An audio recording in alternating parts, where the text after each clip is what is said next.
Married to the Devil, Part 1.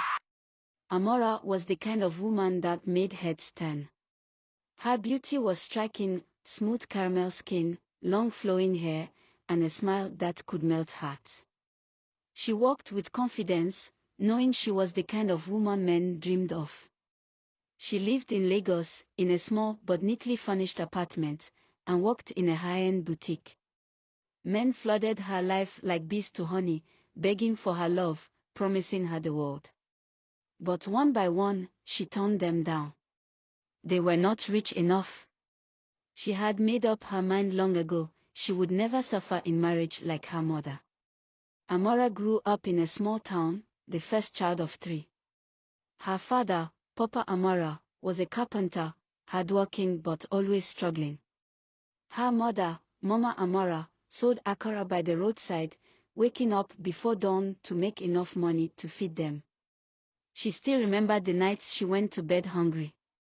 The days she wore the same worn-out dress to school while other children looked fresh and neat. The times her mother cried at night, wondering how they would pay rent. Worst of all, she remembered how her father changed. At first, he was a loving man, trying his best to provide. But as the years went by and things got harder, he became bitter. He snapped at them over little things, took out his frustration on Mama Amora, and spent his evenings drinking. One day, Amora heard her mother crying in their small kitchen. "I should have married Mr. Okafor," she sobbed to a neighbor. "He wanted to marry me, but I followed love. Look where love has brought me." That night, Amora made a decision. She would never suffer like her mother. She would marry for money. Amora kept her promise. Felix was kind, but he was a struggling photographer. She rejected him. Emeka had dreams of owning a big company, but dreams didn't pay bills. She rejected him. Toby was a teacher. She laughed in his face. Her friends told her she was being too picky. Her mother begged her to consider love. But she refused. "I will not make the same mistake you made, Mama," she always said. Then, one evening, she met him. The mysterious stranger.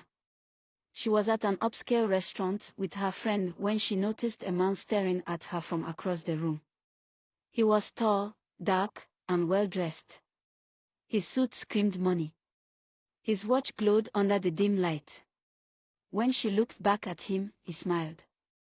A few moments later, the waiter brought a bottle of expensive wine to their table. "From the gentleman," he said. Amora turned to look at the man again. He raised his glass at her. Her heart skipped a beat. She had finally found the kind of man she was looking for. The man walked over to her table, his smile charming, his cologne expensive. "Hello, beautiful," he said in a deep, smooth voice. "I'm Desmond." And that was how it all began. Desmond was everything Amora wanted. He was rich, very rich. He drove the latest cars, lived in a mansion, and wore designer clothes. He took her on expensive dates. Flew her to Ghana for a weekend getaway. Bought her a diamond necklace after just 2 weeks of knowing her. "This is the life I deserve," she told herself. But there was something off about him. Sometimes, he disappeared for days without explanation. He never talked about his family. His phone was always on silent, and he never picked calls in front of her. One night, while they were having dinner, she asked, "Desmond, what exactly do you do for a living?" He smiled. "I run a business." "What kind of business?" He looked into her eyes, his smile never fading. "Let's just say, I make things happen." A chill ran down her spine, but she quickly brushed it off. He was rich. That was all that mattered. But Amora had no idea that she had stepped into something dark. Something that would change her life forever. Thank you for watching. Please like, share, follow and comment for Part 2. Married to the Devil Part 2. Days turned into weeks, and Amora found herself falling deeper for Desmond. He was the perfect man, handsome, rich, and generous. He never hesitated to spoil her. One evening, he took her shopping at a luxury mall. While she admired the gold bracelet, he leaned in and whispered, "If you like it, it's yours." Amora smiled. This was the life she had always dreamed of. But beneath all the glamour, something still felt wrong. One night, Desmond invited her to his mansion. It was the first time she had been to his house. When she stepped inside, her breath caught. The place was massive, but something about it felt cold. There were expensive paintings on the walls, marble floors, and a chandelier that looked like it belonged in a palace. But there were no family pictures. No warmth. Just emptiness. "You live here alone?" she asked. "Yes." "No family? No friends?" Desmond smiled. "I like my privacy." She tried to shake off the uneasy feeling. After all, rich men were different. Maybe this was normal. That night, they had dinner, and she spent the night in his room. At around 2 a.m., she woke up to a strange sound. Whispering. It was coming from the hallway. She sat up, her heart pounding. Who was Desmond talking to at this hour? Slowly, she tiptoed to the door and pressed her ear against it. A deep voice was speaking in hushed tones.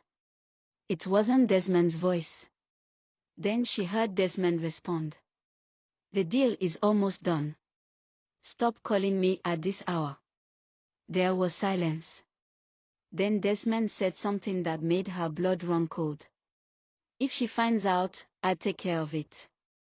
Amora's breath hitched. Who was he talking about? Was it her? She quickly tiptoed back to bed, her heart racing. The next morning, Desmond was his usual charming self, as if nothing had happened. But Amora couldn't forget what she had heard. A few days later, she decided to do something risky. Desmond had left his phone on the table while he stepped into the bathroom. It was locked, but she had seen him enter the passcode before. 3241. She picked up the phone, her hands trembling, and entered the code. It unlocked. She quickly scrolled through his messages. Most were from unknown numbers. But one caught her eye. A message from someone saved as a chief. "We need more supply before the end of the month." No mistakes this time. Her stomach twisted. Supply. What kind of business was Desmond running? Before she could check more, she heard the bathroom door open. She quickly placed the phone back and pretended to be fixing her nails. Desmond walked out, towel around his waist, and smiled at her. "Amora," he said, tilting his head. "Did you touch my phone?" Her heart almost stopped. "No," she lied, forcing a smile. He stared at her for a few seconds, then chuckled. "Good." He kissed her forehead. "You're not one of those nosy women, right?" She laughed nervously. Of course not. But inside, she was shaking. She needed to find out the truth about Desmond. And she needed to do it fast. Thank you for watching. Kindly like, share, follow and comment for part 3.